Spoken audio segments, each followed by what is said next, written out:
Considéré comme légume et condiment, l'oignon est l'un des produits alimentaires qui joue un rôle essentiel dans la sécurité alimentaire. Il est actuellement disponible en quantité et en qualité sur le marché. En témoignent les sacs et filets empilés à Dantokpa, précisément à Maoulé où se fait la vente en gros et en détail. Mais la disponibilité de cet ingrédient incontournable de la gastronomie locale cache un vrai problème qui gangrène la filière.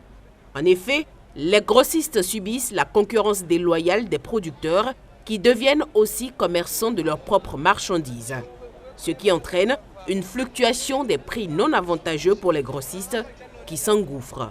Sur le terrain que nous vivons ici, nous sommes avec les producteurs. Donc, celui qui a produit avec celui qui a acheté ne peut pas parler le même langage. Donc, nous voulons que on veut les étrangers, mais on n'a qu'à organiser la filière. Nous tous, on va rester ensemble pour faire le commerce ensemble. Aujourd'hui, nous vendons le sac à 35 000. Le sac de l'oignon de 150 kg. Et l'oignon local produit au Bénin, le sac de 120 kg, c'est vendu à 23 000 francs. Ce qu'on a vendu hier à 38 000, aujourd'hui c'est à 35 000. Demain, on peut vendre à 30 000. Donc vous voyez, donc ça ne va pas. Parce qu'il y a trop d'oignons sur le marché. Quand il y a trop d'oignons sur le marché, il y a la mévente totale. La mévente est totale. Si tu sors de l'agneau, tu ne trouveras rien. C'est la mévente est totale.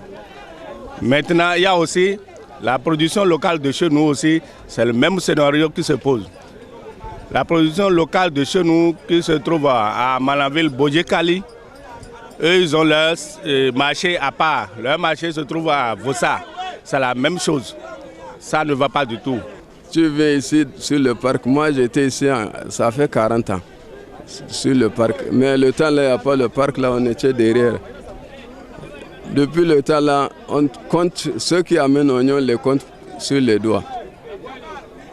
Tu peux trouver 10 personnes seulement qui vont au Niger pour amener l'oignon. Là, aujourd'hui, là, dans une famille même, tu vas trouver 20 personnes qui font le commerce de l'oignon. 10 personnes. Donc, quand c'est beaucoup, les gens aussi sont beaucoup. Cette situation dure et perdure depuis des décennies. C'est d'ailleurs la raison de l'abandon de nombreux importateurs qui sont criblés de dettes. Les victimes affirment avoir tapé à toutes les portes possibles, mais en vain. Il n'y a pas une organisation fixe. On a tout fait, ça n'a pas marché. On a été vers les ministères, on a été à la CCIB, au ministère de l'Agriculture. Vraiment, on n'a pas trouvé gain de cause.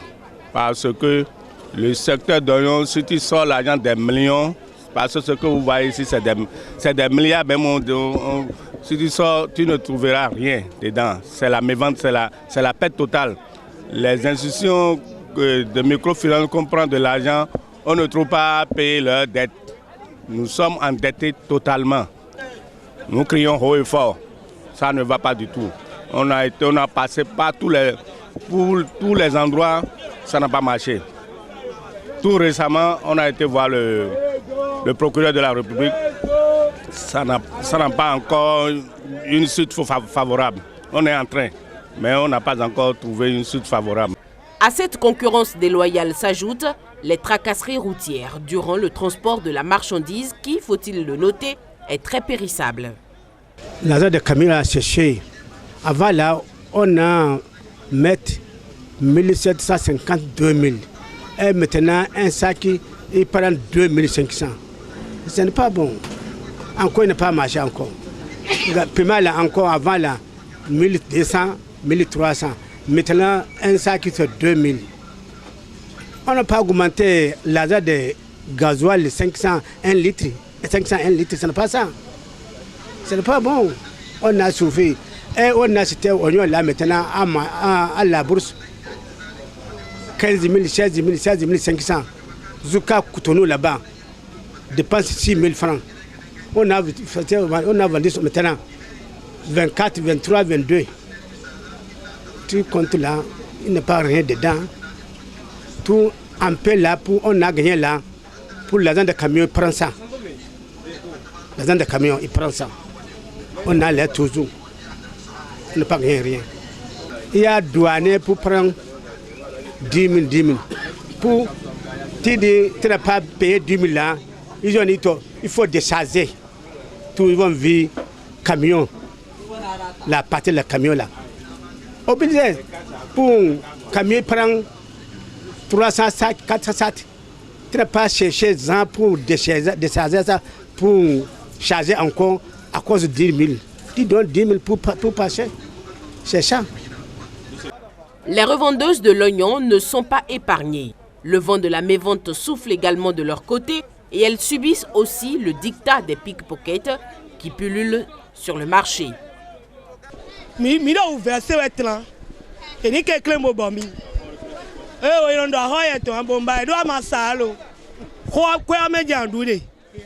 Nous croulons sous les dettes, mais si nous ne vendons pas, nous ne pourrons rembourser les microcrédits que l'État met à notre disposition. Pourtant, nous devons faire des bénéfices censés suffire à gérer nos charges quotidiennes et les besoins de nos familles. Nous ne vendons rien et les voleurs nous compliquent la vie, puisque lorsque les clients s'arrêtent devant notre étalage, ils mettent la main dans leurs poches et sacs pour dérober leur argent.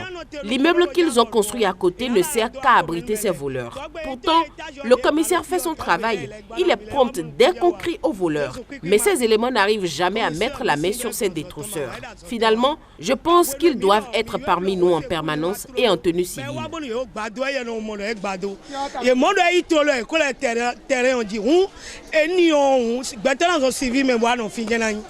Les difficultés des acteurs de la filière sont multiformes et non négligeables.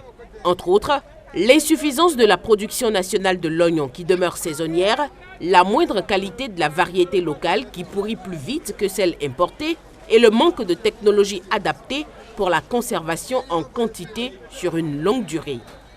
C'est le Niger qui produit à grande échelle. Le Bénin ne produit pas à grande échelle. La durée de l'oignon du Bénin, c'est à partir de décembre en avril. Parce qu'on n'a pas eu lieu de stockage. Donc le gouvernement aussi n'a qu'à nous aider à faire un lieu de stockage pour le Bénin. Il y a l'oignon produit à Comé aussi, à Gouy là-bas. Il y a leur président qu'on appelle Adjeoda. Là-bas aussi, eux-mêmes, ils produisent en grande quantité. Là où il y a le temps qu'il n'y a pas l'oignon du Niger, c'est eux qui ravitaillent le marché de l'oignon à Cotonou. Parce que la Gouille là aussi, eux aussi, ils produisent en grande quantité. Donc le gouvernement n'a qu'à voir tous ces secteurs-là pour savoir comment il va réorganiser. Et tout le monde va trouver un peu son bénéfice dedans. Ici, là, bon, vous savez que l'oignon ne reste pas dans un magasin fermé.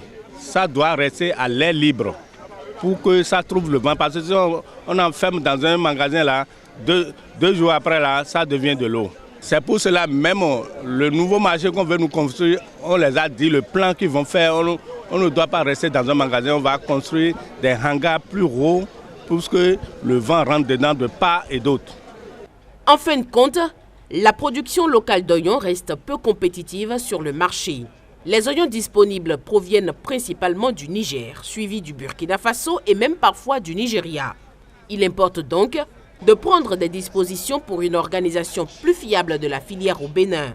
À cela s'ajoute la nécessité de poursuivre les recherches en vue d'améliorer les techniques de production et la mise au point de technologies de conservation du produit sur une longue durée.